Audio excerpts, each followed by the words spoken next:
Boker Tov, Shavua Tov, Moadim les Simcha, il est 8h, heure de Jérusalem, 7h, heure de Paris, c'est l'heure du premier journal d'information ce matin sur Studio Kalita, relayé sur les ondes de Radio J à Paris. La commission interministérielle israélienne chargée de déterminer les restrictions de circulation dans tout le pays dans le cadre de la lutte contre le coronavirus est réunie hier soir. Elle a décidé d'imposer un bouclage quasi hermétique sur l'ensemble des quartiers orthodoxes de Jérusalem et ce à partir de midi aujourd'hui. Les quartiers concernés par ce bouclage sont Neve Yaakov, Mea Shearim, Geoula, Mekor Baruch, Romema, Ramat Shlomo, Ramat Alon, Arnof, Givat Shaul et le quartier des Boucharim, près de là où nous nous trouvons, ici au centre de Jérusalem. La circulation sera autorisée entre les quartiers, mais interdite, sera autorisée à l'intérieur des quartiers, mais sera interdite entre ces quartiers. Les habitants de ces quartiers ne pourront en sortir que pour aller travailler, s'il s'agit de travail de première urgence ou pour tout autre besoin d'urgence, comme par exemple assister à des obsèques d'un membre proche de leur famille.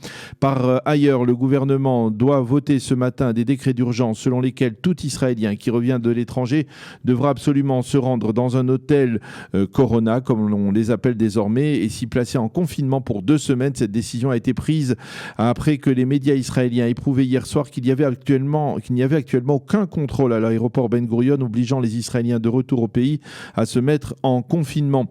Et si vous posez la question, alors oui, la réponse est positive. Il y a des Israéliens qui rentrent actuellement encore de l'étranger par certains vols, en particulier des vols en provenance de New York, qui, comme on le sait, est pourtant durement touché par l'épidémie.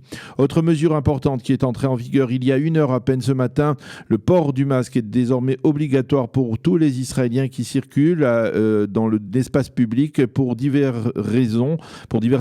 Il ne sera pas obligatoire dans les véhicules privés ni au travail, à condition que les règles d'espacement entre 2 fonctionnaires ou 2 employés soient respectées.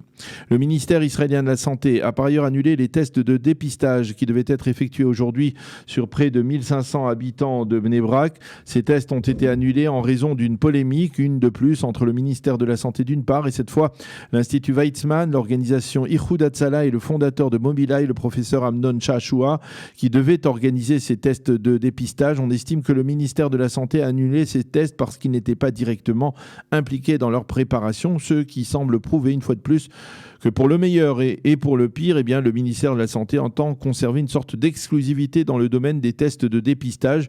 Ce qui est certain, c'est que cette volonté de conserver une telle exclusivité entraîne une baisse sensible du nombre de tests effectués ces derniers jours en Israël, alors que le Premier ministre Binyamin Netanyahou avait promis que l'on arriverait ces jours-ci à plus de 10 000, voire même 20 000 tests par jour. On en a recensé hier seulement 6 000, alors qu'il y a 10 jours à peine, on avait déjà atteint le seuil des 10 000 tests quotidiens. Quant à l'armée, elle affirme qu'elle est prête à se charger de ces tests, mais là encore, elle semble se heurter à l'opposition du ministère de la Santé. On recense ce matin 10 743 malades du virus en Israël, dont 175 sont dans un état grave et 129 nécessitent parmi eux donc une assistance respiratoire. On a franchi hier soir le seuil des 100 morts avec 101 personnes décédées donc depuis le début de la crise, dont une habitante de Beth Shemesh de 53 ans qui n'avait pas d'antécédents chroniques. L'on décompte également plus de 1300 Israéliens qui ont guéri fort heureusement du virus. Le nombre de sans-emploi en Israël est toujours de 1 059 000, soit plus de 25% de taux de chômage en Israël actuellement. Et justement, on commence à parler de plus en plus sérieusement en Israël d'une stratégie de sortie de crise. Selon les plus optimistes, celle-ci pourrait être mise en application à partir de la semaine prochaine, après la fête de Pessah, mais de manière très graduelle et très progressive. Cette stratégie devrait être présentée sous peu par le ministère des Finances et par les experts de la Banque d'Israël au Conseil pour la sécurité nationale, qui est l'instance suprême qui gère la crise en Israël. L'une des suggestions des experts est de rouvrir progressivement les établissements scolaires, en particulier dans les régions qui ne sont pas durement touchées. Le ministère de la Santé devrait s'opposer à une telle mesure.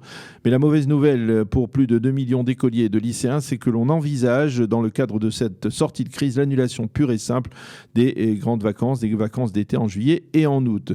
Entre autres pour permettre au marché économique de reprendre plus vite son rythme de croisière, si l'on peut dire.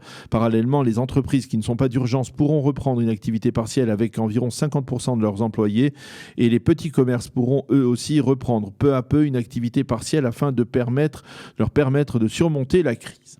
La crise politique maintenant, toujours pas d'accord de coalition entre Bleu-Blanc et le Likoud. Et hier soir, le leader de Bleu-Blanc, Benny Gantz, a demandé au président de l'État, Reuven Rivlin, de lui accorder une rallonge de 2 semaines, non pas pour former son propre gouvernement, mais pour que le gouvernement d'urgence nationale, qui doit être conduit, vous le savez, d'abord par Benyamin Netanyahou, puisse être formé. Dans la lettre adressée au président Rivlin, Benny Gantz affirme que la conclusion d'un accord de coalition est proche, mais il lui faut encore un laps de temps pour parvenir à cet accord. Gantz a précisé que la crise du corona, ses implications économiques et sociales l'ont conduit à prendre la décision de tout faire pour parvenir à un accord avec le Likoud et à la formation d'un gouvernement d'urgence, et ce en dépit du prix politique et personnel qu'il a dû payer pour cela. Encore un mot pour vous dire à la fin de ce journal d'information que ce matin, Chol HaMoed Pessah, dans un peu plus d'1 heure, se tiendra sur l'esplanade du mur occidental du Kotel HaMaaravi la traditionnelle Birkat Kohanim, mais bien entendu en raison des circonstances tout à fait particulières, celle-ci se déroulera avec un seul minyan de 10 Kohanim, de 10 Kohen, qui donc feront cette bénédiction qui sera retransmise sur les réseaux sociaux et donc accessible à l'ensemble de ceux qui souhaitent d'une certaine manière se faire bénir par les Kohanim en cette fête de Pessah tout à fait particulière. La météo pour terminer, hausse des températures et retour du soleil après un Shabbat pluvieux. Il fera aujourd'hui 17 degrés à Jérusalem, 21 à Tel Aviv et 27 degrés à Eilat. C'est la fin de ce premier journal d'information sur Studio Kalita.